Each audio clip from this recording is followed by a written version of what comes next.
केल्यानंतर हा चिरपवित्र होईल. तुका म्हणे विश्व करारे निर्मळ येऊन गोपाळ राहिले.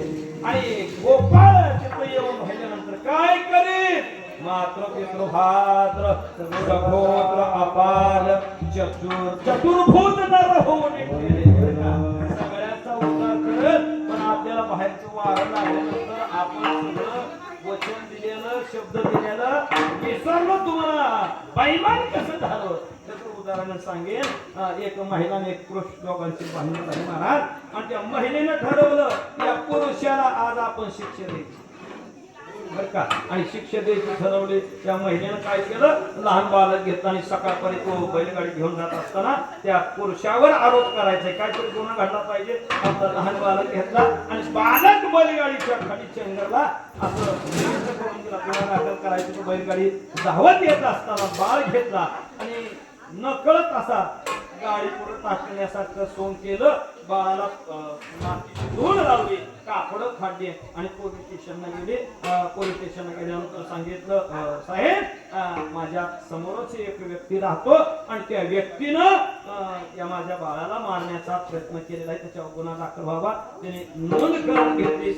त्या पुरुषाला बोलवणं केलं. त्या पुरुषाला सांगितलं या महिलेचा तुम्ही नातू मारण्याचा प्रयत्न केले. सांगितलं नाही साहेब मी काय केलेलं नाही. पुन्हा त्यांनी सांगितलं काय झालं तर तुला आता शिक्षा भोगावं लागल. पण आम्हाला शिक्षा देता येत नाही. त्यांनी काय केलं कोर्टामध्ये केस दाखल केली आणि कोर्टात गेल्यानंतर बरं का कुणाचं किती ऐकावं ते माणसाला माहित असावं.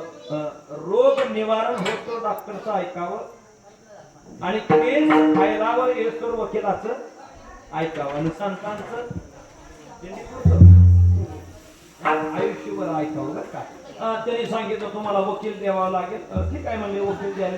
पुरुषानं वकील दिला, स्त्रीनं वकील दिला आणि स्त्रीनं वकील दिल्यानंतर त्याची 25,000 रुपये फी ठरली. का तर गुन्हा नसताना गुन्हा घडवायचा बरं का. चोऱ्या करायला लय अपदावला बरं का. चांगलं करायचं असेल तर कष्ट नाही पण अपदावं लागत नाही. त्याला अनेक कारण लागतात. आणि पुरुषाला ठरवलं तुझ्याकडे गुन्हा झालेला नाही परंतु तुला या पुण्यातनं बाहेर काढायचंय, या कहाणीतनं बाहेर काढायचंय, या पिंजऱ्यातनं बाहेर काढायचंय. तुला 15,000 रुपये ठरले. दोघांची फी ठरली आणि त्याला सांगितलं एकच वचन ऐकायचं बरं का. तुला पिंजऱ्यात उभा केलं तरी काहीतरी प्रश्न विचारला तर त्याचं प्रति उत्तर द्यायचं नाही.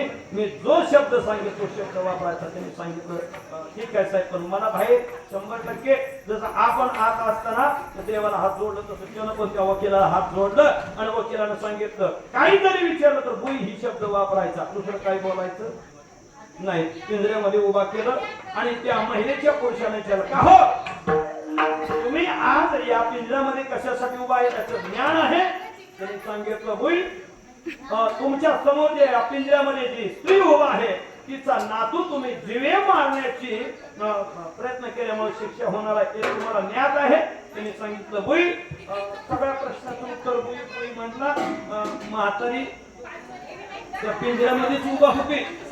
दम निघाला नाही त्या म्हातारीला.